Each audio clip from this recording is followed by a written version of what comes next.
करिया करिया बैठा हो। आहा कि करिया करिया रसगुल्ला रसदार राजा जी आए गो करिए सिया दी सलवार राजा जी। एगो बोल देते हैं कहाँ है वो? आपके बहुत बड़े फैन है, आपके लिए वो यहाँ तक आ जाते हैं। सोच रही हैं हमारे लिए तो सब आया है, आपके लिए कौन? मैं नहीं तो कौन है ना, मैं नहीं तो कौन, हमारे लिए तो सब आया है। कि देखने वालों ने क्या क्या नहीं देखा होगा, कि मेरा दावा है कि तुझसा नहीं देखा होगा, कि जिस तरह मैंने तेरी राह तकी है बरसों, जिस तरह मैंने तेरी राह तकी है बरसों, यूं किसी ने तेरा रास्ता नहीं देखा होगा। देखने वालों ने क्या क्या नहीं देखा। अब पुदीना अगर बोल पाओ आप भी बोलेंगे, अच्छा पुदीना बोलेंगे ना कि बढ़ता बेचैनी दादा मुश्किल भइल बा जीना जीना जीना। अच्छा क्या नाम है आपका? बैच वेस्टर्न के भाई राजकुमार सिंह। अरे वाह इधर आओ तो, आओ इधर। ये टांगने का मेन रीजन क्या है? ये टांगने हम लोग गा रहे हैं। ये आपका है वार्ड सदस्य जीरा दे सिवान। सेल्फी लेने आए थे? सेल्फी तो हम एक ही शर्त पे देंगे कि जरा एक बार बोल दो कि ले लो पुदीना, ले लो पुदीना। हाँ हाँ हाँ क्या करी देखा वो लोग करते रहे। ले लो पुदीना। लड़का तेज हो ना, लेकिन ये भी बच्चा बड़े होके कहेगा कि हम एक मंच पे गए थे जहाँ अनुपमा दी हमसे पुदीना बुलवाई थी, इसीलिए हम कि हम बड़े थे मासूम बेलिहाज बन गए, कि हम बड़े थे मासूम बेलिहाज बन गए, वो धोखेबाजों में रह रह के धोखेबाज बन गए, वो धोखेबाजों में रह रह के धोखेबाज बन गए। ये लड़का कहाँ से धोखेबाज दिख रहा है? ये बड़ा होके गाएगा क्योंकि हमको पता है फ्लर्ट नंबर बाबू दिल ना लगाई हो फिर जनिए हो कह दे कि अब जा जा जा भुला जाई हो। बोलो कि लड़का बेचारा सेल्फी लेने के लिए परेशान है। हमको भेजोगे? स्माइल कर हंस, थोड़ा मूत कराइए, थोड़ा मूत कराइए, मुस्कुराइए मुस्कुराइए। अब मेरे साथ गाओगे ना? डांस करने आता है थोड़ा सा? अच्छा थोड़ा सा करबे मजाक,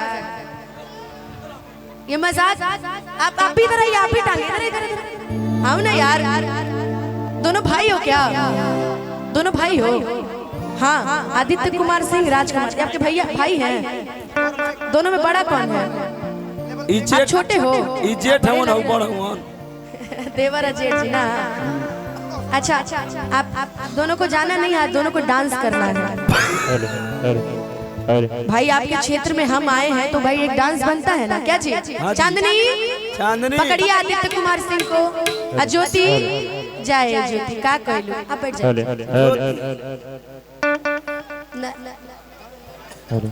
ना। ये तो अच्छा की किया गई, तू अपने मन से बैठ जाता रू तार मेकअप में आई हो कि आगे लागे ना ये रानी, अरे आगे लागे ना तू ता मेकअप पे देता रू ध्यान, अब मेकअप पे तहरा आगे लागू ना। ऐसे आप सुंदर हैं, भगवान आपको बड़ी फुर्सत से बनाया है। ये राज जी हैं, इनको आपको डांस कराना है, आदित्य जी को आपको। आप देखते हैं कि ज्यादा भाई कौन डांस करा लेता है, किसके में पावर है।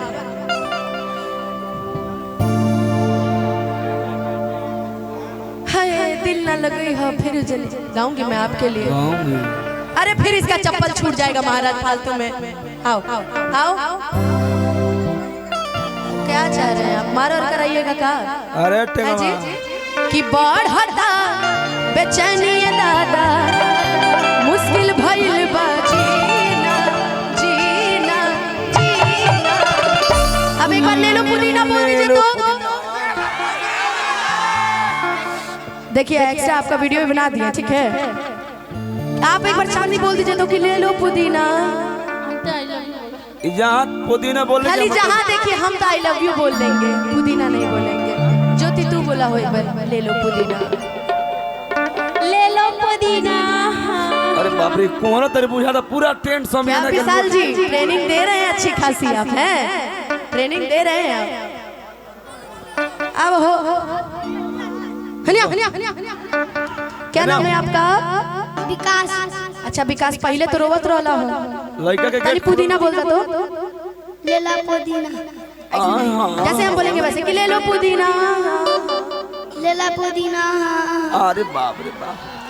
ये हमारे साथ रहेगा। ये देखते कौन, आप उनको लेकर उधर जाइए, आप उनको लेकर पीछे जाइए थोड़ा सा। आप देखते कौन अच्छा डांस करता है। राज, आदित्य जाओ उधर, राज इधर। कि ले लो पुदीना, ले लो पुदीना, ले लो पुदीना गरिया के हसीना। ए माई और अभी देखे हैं जब मैंने पूछा तो इन दोनों को डांस नहीं आता था। चापा और अब देखिए, अरे विकास इधर आओ। क्या नाम है?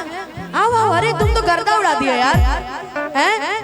तुम तो गर्दा उड़ा दिए। पढ़ाई करते हो? यस। किस क्लास में? दूसरी। यस दूसरी। बाबू वाले घर है। गाँव यहीं पे है, घर यहीं पे है। हाँ मम्मी आई है? हाँ। कहाँ है? घर में। बाबू वाले बाहर पापा आए हैं? नहीं। पापा नहीं आए हैं? अच्छा कोई बात नहीं, आप आए हो ना। बहुत अच्छा डांस कर रहे हो यार, वाह क्या बात। अरे स्माइल कीजिए। ए ब्यास थोड़ा एक बार फ्लाइंग किस कर दीजिए तो ऐसे करके कर दीजिए। देखो बड़ा इंटेलिजेंट लड़का है यार।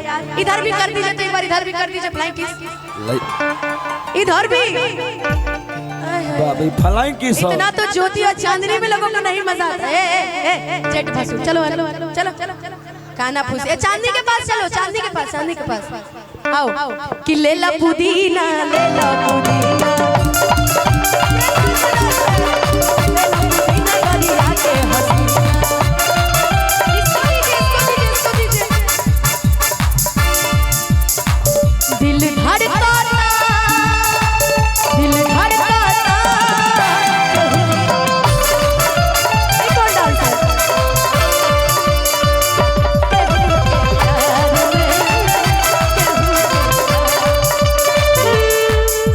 मस्त भइल बा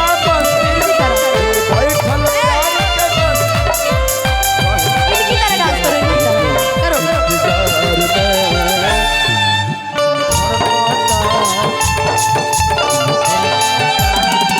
केहू पे प्यार